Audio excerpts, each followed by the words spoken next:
For about 3 years, the relationship between Glen Beck and the company Goldline International has been profitable for everybody except the viewers and listeners. Mr. Beck uses his media platforms to stoke fear about the collapse of the paper money economy. He urges his audience to buy gold and then directs their business to Goldline, which in turn pays him lots of money. Our third story today, Congressman Anthony Weiner says Goldline customers are being fleeced by Beck's sponsor, and Beck is calling Anthony Weiner a modern-day Joe McCarthy. It's about the 75th person he's called that. The congressman joins me presently. This afternoon in New York, Mr. Weiner announced the findings of an investigation into Goldline. His report stating the company charges an average of a 90% markup on all its coins, and that by calling that overcharge a good investment, the company is breaking the law. The congressman alleges the company uses high-pressure sales tactics to bilk customers. Weiner also claims there is an unholy alliance between conservative commentators and Goldline International. Goldline has as its paid endorsers Glen Beck, Fred Thompson, Dennis Miller, Mark Levin, Laura Ingraham, Lars Larson, Michael Schomersmith, Monica Crowley, and Mike Huckabee, among others. And what we have found by looking through the public records is that very often they use their public programs to advocate purchasing gold, and then immediately advertisements begin for Goldline.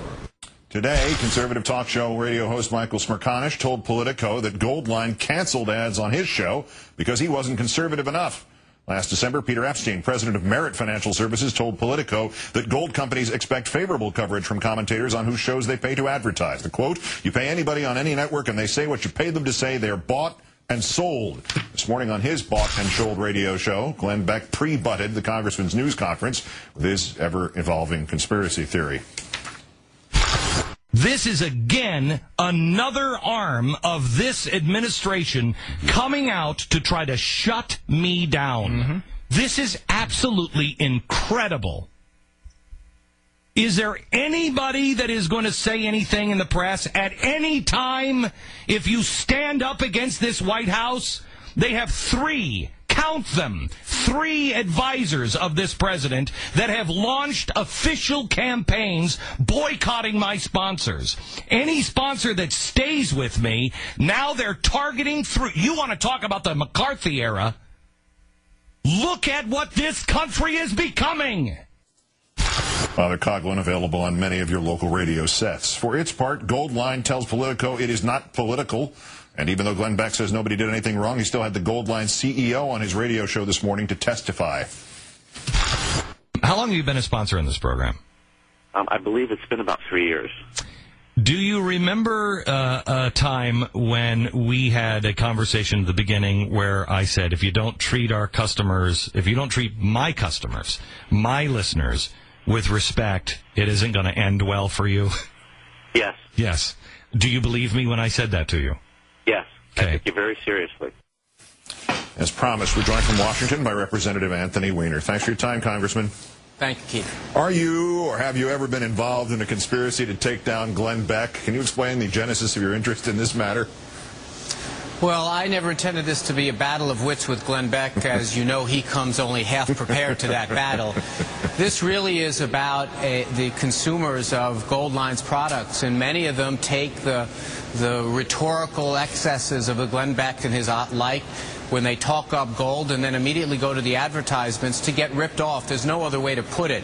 When you're advertising you're going to invest in gold and you wind up getting sometimes 200%, it's charged 200% more than the melt value of gold, that's just a bad deal.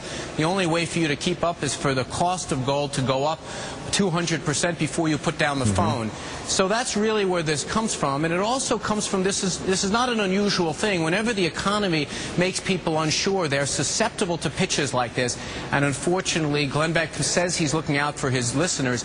In fact, he's deceiving them badly when they buy these products. But explain the scam here, because there are a lot of scams, there are a lot of bad investment scams, and certainly there are a lot of Glen Beck scams. Where is the crime per se in this?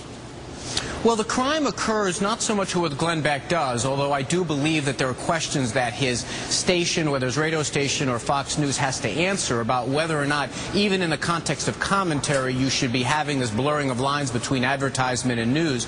But the problem comes when Goldline actually makes representations that this is a good investment. I want to say for your viewers, gold may be a good investment, it may not be. A lot of people, like some of the people who've talked about the worst of the bubble, have said that there's a coming gold bubble. But putting that aside for a moment, these gold sellers are not supposed to be offering advice like that. And according to at least the Missouri Attorney General, that's exactly what they've done. And Goldline settled for a pretty hefty amount, essentially pleading guilty to that charge. All right, so you investigated it. What do you do now?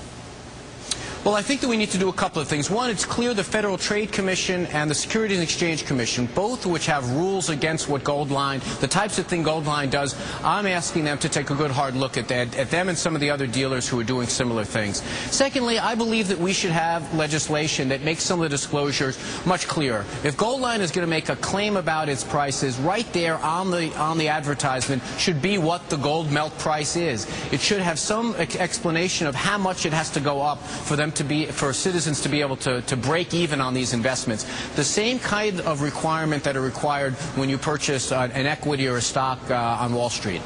The thing, obviously, from my vantage point that concerns me more than anything else is the quote from the first Politico story on it, not the one today about your investigation, but the one they did in December, the Merit Financial Services person who noted that commentators can be bought and sold, and they're expected to say things that will help in the body of the broadcast, not merely announcements, which is a part and parcel of radio and television since the beginning. But is there anything to do about that doesn't then sort of infringe on free speech, or at least the broadcasting equivalent of free speech?